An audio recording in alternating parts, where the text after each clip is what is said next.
కొంతమందికి గడుసు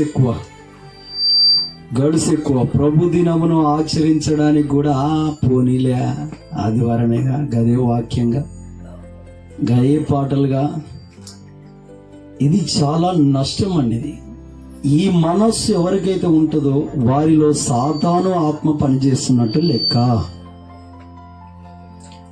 దుష్టశక్తి, దురాత్మ పనిచేస్తున్నట్టు మనం అర్థం చేసుకోవాలి. ఎందుకంటే ఎవరిలో అయితే సాతాను ఆత్మ పనిచేస్తుంటుందో, దురాత్మ శక్తుల ప్రభావం పనిచేస్తుంటుందో, వారికి ఆదివార దినమును ఆచరించుటకు ఇష్టపడరు. ఒకటి. రెండోదిగా ప్రార్థన చేసుకోవడానికి కూడా ఇష్టపడరు.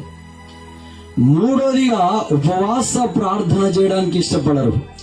వీటన్నిటికీ మించి దేవుని వాక్యానుసారంగా బ్రతకడానికి ఇష్టపడరు. వాక్యానుసారంగా బ్రతకడానికి ఇష్టపడరు.